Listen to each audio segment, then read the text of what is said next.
Hello and welcome to version 1.8.1 of the Virtual Human Interaction Lab Third Arm demo. So there are several notable changes from last time, and I'll just go ahead and jump into it, showing what we got. And while we're getting there, I can bring up the changes here. Yeah, so let's just show it off as I get on the headset.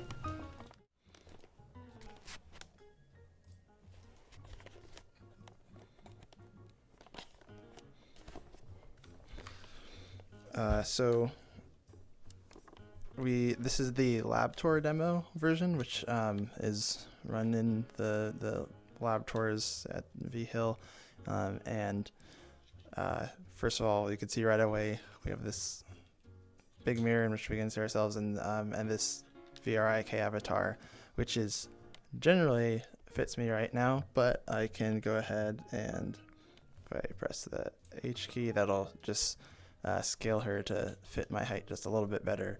That way, as I bend down and walk around, it's a bit more realistic. From last time, the legs were kind of always splaying out, so I tweak several settings to get them to kind of look a little more natural. Still all guesswork, of course, but I think they look all right now, and the upper body is definitely very fine. Anyways, with this big mirror, one of the goals was to try to find anti-aliasing techniques for it. So the mirror actually is using the magic mirror prefab and script thing, which is, I think, a little bit old, and only kind of technically supports VR. So there's actually no real viable way to do anti-aliasing on this that I was able to find for at least using the built-in magic mirror stuff without going in and editing a bunch of random things. So magic mirror does normally support looks like MSAA with 2, 4, or 8 times a super sampling, but as soon as you enable any of those, the frame rate tanked on my PC with my RTX 2070 from about 200 frames to 15 or so, going to 2 samples, and then down to like 1 or a couple frames per second, or a couple seconds per frame if you go to 4 or 8 samples. So the built-in MSA does not really work with VR, which is quite annoying. To remedy that, I just increased the render texture size, which seemed to have no real measurable performance decrease, at least on my computer with how this is. But we went from a 2048 by 2048 texture to a 4096 squared texture, so just a bit more resolution, which makes it look all right. You can tell it's not quite the same as the rest of this, but for our purposes, it's plenty close enough, I think. And then what else? What other changes did we make? Let's see. So the I think that's most of it. The rest of it, I guess I can show off, is still as we had in the lab demo before. So if I press space, you actually see the whole point of it.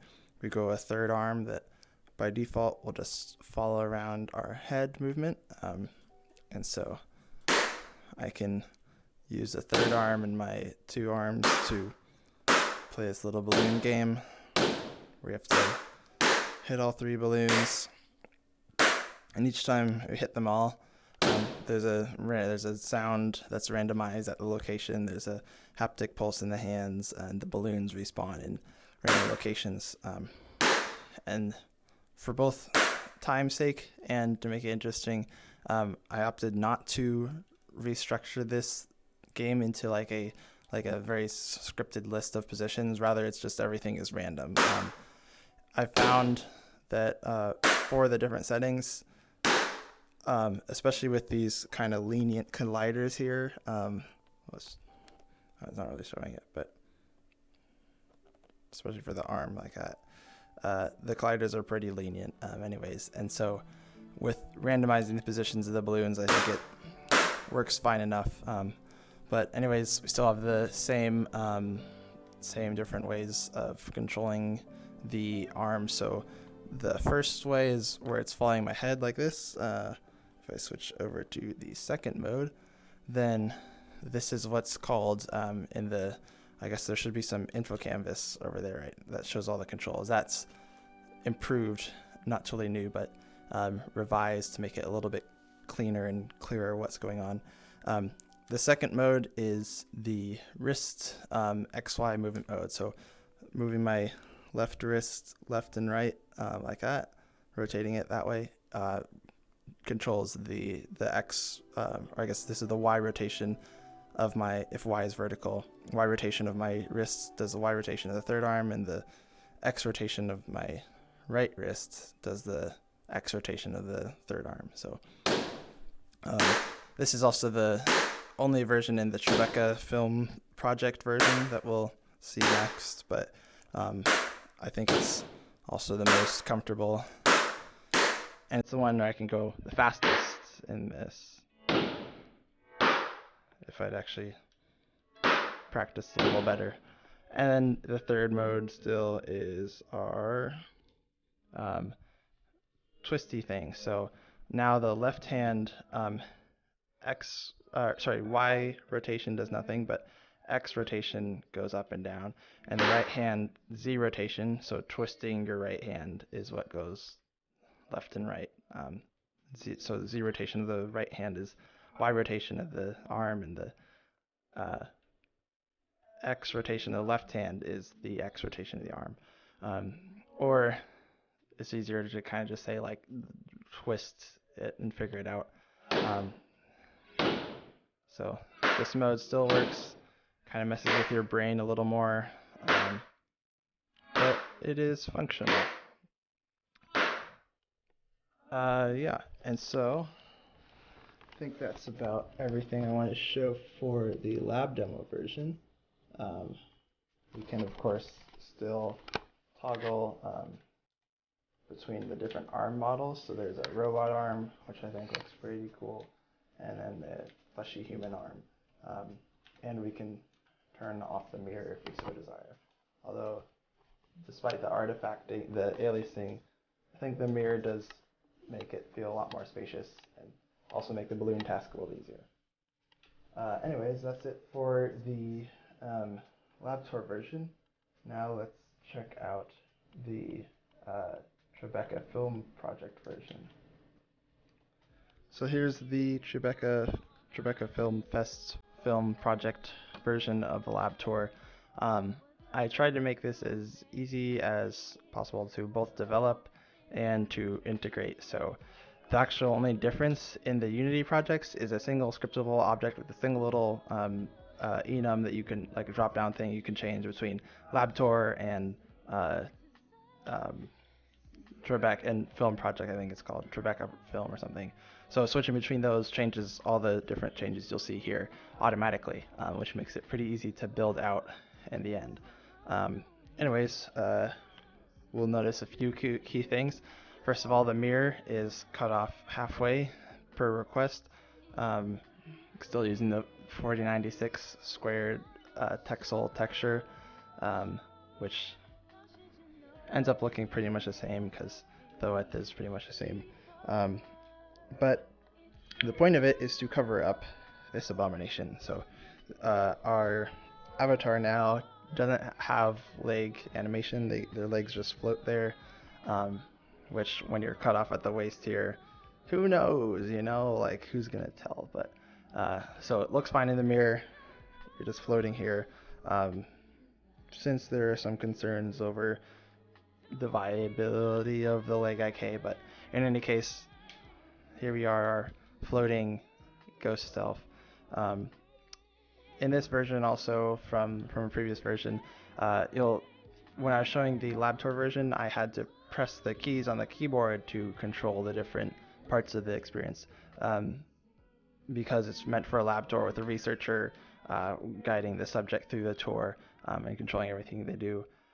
For debugging purposes, I put some of that on the controls here, but anyways, if I were to press the teleport button, which is the thumbstick up, normally it'll do nothing, but it only activates when I'm looking down and I press it, because for the purposes of the Tribeca project, we wanted the subject to look down and then trigger the arm growing. So it'll only let you do that when you're looking down past 25 degrees in this thing. That 25 is also another thing set in that little scriptable assets file.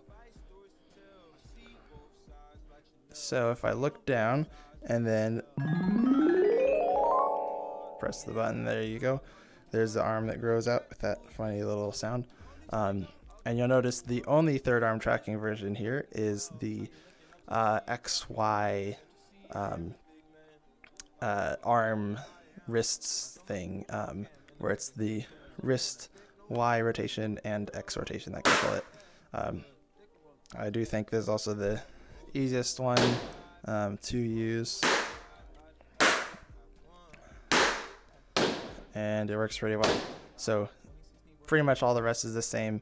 Yeah, that goes in like you when the arm comes out, it's just immediately this one instead of the head-mounted display tracking, and then if I trigger that event again, or that function call, the arm will then retract and the game will be over, with infinite replayability.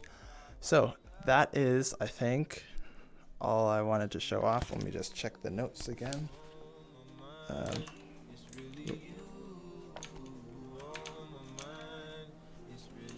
Tab. Yeah, so that's basically all that's changed, along with some random helper things and quality of life things.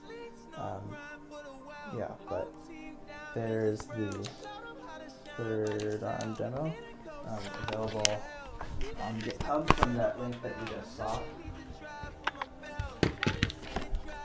And yeah, I suppose that's it. So thank you for watching.